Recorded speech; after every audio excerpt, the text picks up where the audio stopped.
Mengadakan acara sosialisasi perizinan berusaha dari Dinas Penanaman Modal dan Investasi di Provinsi Banten dengan ibu-ibu para pelaku UMKM yang ada di beberapa tempat khususnya di Kecamatan Curug.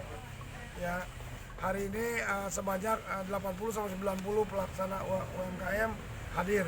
Nah, temanya bukan soal pelatihan, tapi temanya bagaimana tadi perizinan berusaha. Nanti Pak Iksan akan sampaikan. Nah, saya didampingi oleh Pak Iksan Budiantara, Sekretaris Dinas PT DPTM PSP, ya kan?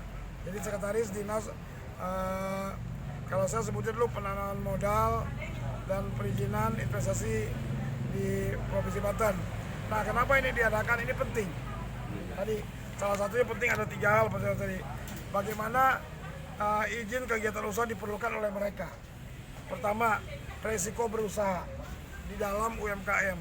Jadi kalau ada resikonya terjadi apa-apa, mereka legalitasnya sudah ada, sehingga gampang ditelusuri di mana kesalahannya.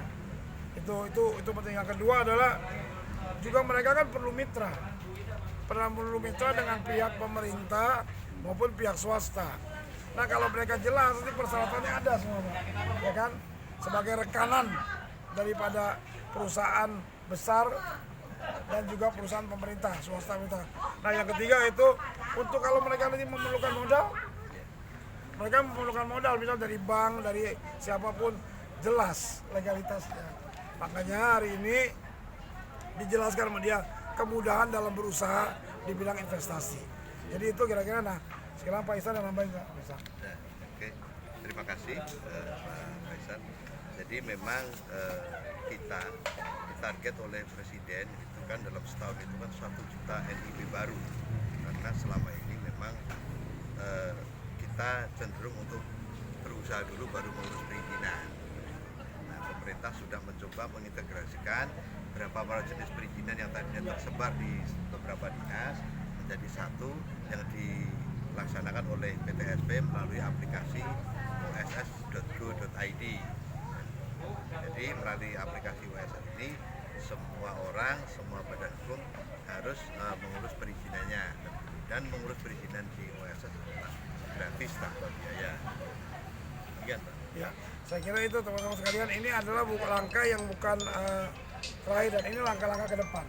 Jadi saya berusaha sama dinas DPTSP ini bukan hanya di bidang usaha perizinan, Pak, ya. Di bidang yang lain juga ada. Di bidang misalnya nanti di bidang bagaimana ini pengawasan, bagaimana pengelolaannya, bagaimana menjadi jembatan antara para pengusaha besar dengan para UMKM supaya ikut membantu, ya kan? Apa yang mereka bisa bantu, misalnya bantu tentang space, ya kan? Bisa juga membantu permodalan, bisa bantu yang lainnya. Jadi itu mungkin intinya seperti itulah. Yang lain mereka adalah administrasi yang lagi dalam bagaimana persyaratan menjadi mempunyai NIB, kemudian punya yang lain. Saya kira itu ya. Pak, yang hadir siapa Pak tadi, Pak? Yang hadir dari jadi, moderator. Saya hadir pertama saya Ketua Komisi 3, Pak Iksan, Sekretaris. Nah, itu satu lagi dari Bank Banten.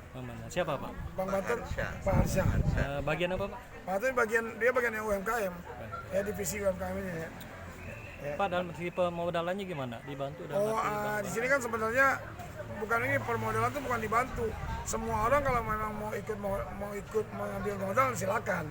Ya, dengan skema yang memang persyaratan di banknya seperti apa. Jadi tinggal mereka saya jembatani dengan Bank Banten, mudah-mudahan mereka bisa mengapply atau menambah modal dari Bank Banten dengan persyaratan yang ada ya. Pak, perizinannya bisa ini Pak, mudah Pak. Nah, ini tanya Pak. Perizinan mudah Bapak, karena itu sudah online Pak, 24 jam. Bapak bisa akses kapan saja, di mana saja Bapak di luar negeri juga bisa akses www.oss.go.id. Nah, Pak, sektor usaha apa aja Pak? Misalnya kuliner apa? Bisa Pak, bisa. Nanti dari situ Bapak akan dapat akun untuk mendaftar itu. Nanti selanjutnya akan Bapak tinggal milih bidang usaha yang Bapak mau tekuni. Oke. Nah, sudah seperti itu. Ya, terima kasih. Ya.